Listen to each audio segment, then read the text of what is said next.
Hello guys, have you all? Welcome back to our channel. జనరల్గా మన daily లైఫ్లో మనం చాలా రకాల వర్డ్స్ అండ్ సెంటెన్సెస్ అనేవి యూజ్ చేస్తూ ఉంటాం కదా.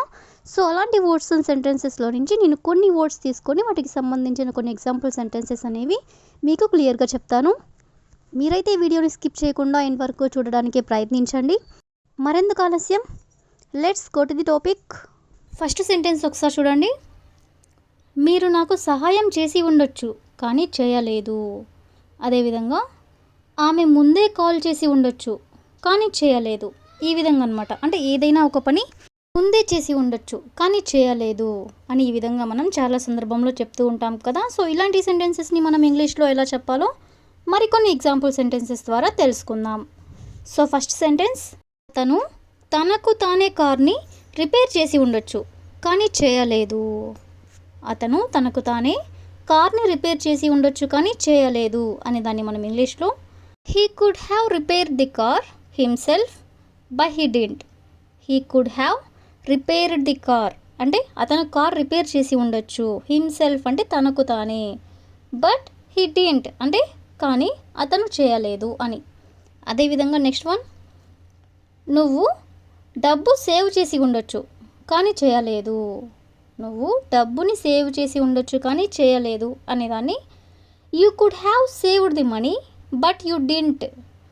You could have saved the money అంటే నువ్వు డబ్బుని సేవ్ చేసి ఉండొచ్చు, బట్ అంటే కానీ యూ డిడ్ంట్ అంటే నువ్వు చేయలేదు. అదేవిధంగా నేను టీంలో జాయిన్ అయ్యి ఉండొచ్చు కానీ అవ్వలేదు అనేదాన్ని I could have joined the team but I didn't. I could have joined the team అంటే నేను టీంలో జాయిన్ అయి ఉండొచ్చు, బట్ అంటే కానీ ఐ డిడ్ంట్ అంటే అవ్వలేదు. అదేవిధంగా నెక్స్ట్ వన్, మేము బీచ్కి వెళ్ళి ఉండొచ్చు కానీ వెళ్ళలేదు. మేము బీచ్కి వెళ్ళి ఉండొచ్చు కానీ వెళ్ళలేదు అనేదాన్ని we could have gone to the beach but we didn't. We could have gone to the beach అంటే మేము బీచ్కి వెళ్ళి ఉండవచ్చు, బట్ వీ డిడ్ంట్ అంటే కానీ వెళ్ళలేదు అని. అదేవిధంగా నెక్స్ట్ వన్, ఆమె ముందే కాల్ చేసి ఉండొచ్చు కానీ చేయలేదు. ఆమె ముందే కాల్ చేసి ఉండొచ్చు కానీ చేయలేదు అనేదాన్ని she could have called earlier but she didn't. She could have called earlier అంటే ఆమె ముందే కాల్ చేసి ఉండొచ్చు, బట్ షీ డిడ్ంట్ అంటే కానీ చేయలేదు అని. అదేవిధంగా ఆమె కష్టపడి చదివి ఉండవచ్చు కానీ చదవలేదు. ఆమె కష్టపడి చదివి ఉండొచ్చు కానీ చదవలేదు అనేదాన్ని she could have studied harder but she didn't. She could have studied harder అంటే ఆమె కష్టపడి చదివి ఉండొచ్చు, బట్ షీ డిడ్ంట్ అంటే కానీ చదవలేదు. సో ద లాస్ట్ వన్, మీరు నాకు సహాయం చేసి ఉండొచ్చు కానీ చేయలేదు అనేదాన్ని you could have helped me but you didn't అంటే మీరు నాకు సహాయం చేసి ఉండొచ్చు కానీ చేయలేదు అని. సో ఈ విధంగా మనం కొన్ని ఎగ్జాంపుల్స్ అనేవి చూసాం కదా. నెక్స్ట్ సెంటెన్స్ ఒకసారి చూడండి. వివరాల గురించి నాకు ఆందోళన లేదు. అదేవిధంగా ఫలితం గురించి నాకు ఆందోళన లేదు. ఈ టూ సెంటెన్సెస్ కూడా ఒకసారి చూడండి. రెండిట్లో మనం నాకు ఆందోళన లేదు అనే వర్డ్ అయితే కామన్గా తీసుకున్నాం కదా. సో ఈ వర్డ్కి సంబంధించిన మరికొన్ని ఎగ్జాంపుల్ సెంటెన్సెస్ అనేవి చూద్దాం. సో ఫస్ట్ వన్, ఆలస్యం గురించి నాకు ఆందోళన లేదు. ఆలస్యం గురించి నాకు ఆందోళన లేదు అనేదాన్ని I'm not concerned about the delay. I'm not concerned about the delay అంటే నాకు ఆలస్యం గురించి ఆందోళన లేదు అని. అదేవిధంగా ఖర్చు గురించి నాకు ఆందోళన లేదు. ఖర్చు గురించి నాకు ఆందోళన లేదు అనేదాన్ని I'm not concerned with the cost. I'm not concerned with the cost అంటే ఖర్చు గురించి నాకు ఆందోళన లేదు అని. అదేవిధంగా వాతావరణం గురించి నాకు ఆందోళన లేదు అనేదాన్ని I'm not concerned about the weather. I'm not concerned about the weather అంటే వాతావరణం గురించి నాకు ఆందోళన లేదు అని. అదేవిధంగా వాళ్ళ సమస్యల గురించి నాకు ఆందోళన లేదు. వాళ్ళ సమస్యల గురించి నాకు ఆందోళన లేదు అనేదాన్ని I'm not concerned with their problems అంటే వాళ్ళ సమస్యల గురించి నాకు ఆందోళన లేదు అని.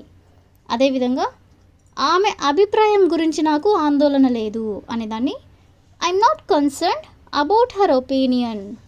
I'm not concerned about her opinion అంటే ఆమె అభిప్రాయం గురించి నాకు ఆందోళన లేదు అని. అదేవిధంగా నెక్స్ట్ వన్, ప్రాజెక్ట్ గడువు గురించి నాకు ఆందోళన లేదు.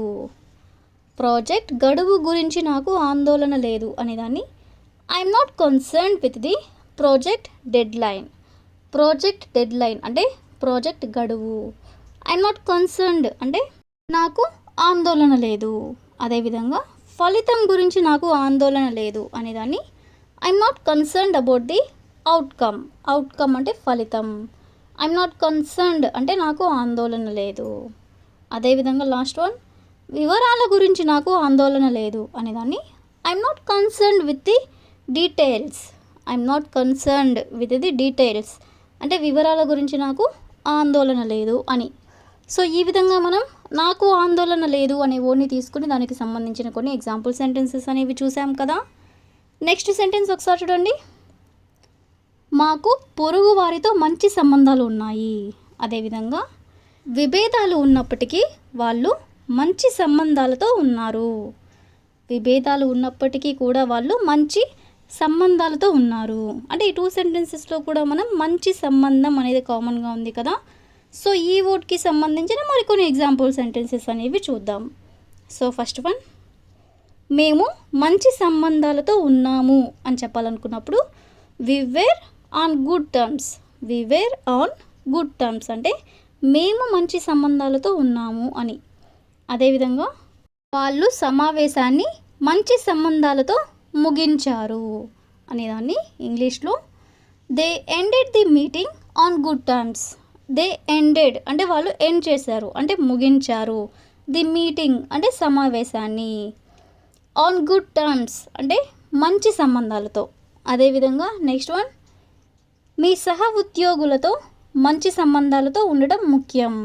అంటే మీరు వర్క్ చేస్తున్న ప్లేస్లో మీ తోటి వర్కర్స్తో మంచిగా ఉండడం ముఖ్యం అని.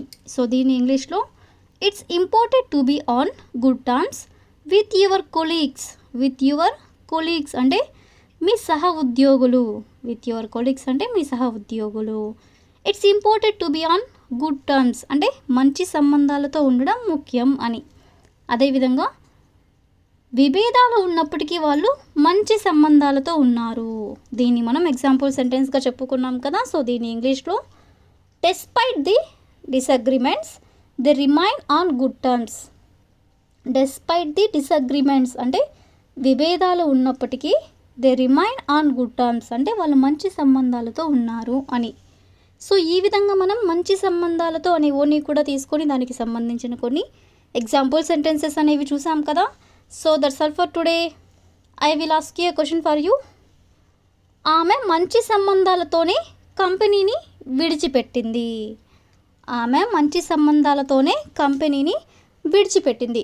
So if you know this one in English, please you can comment in the comment section. Thank you for watching.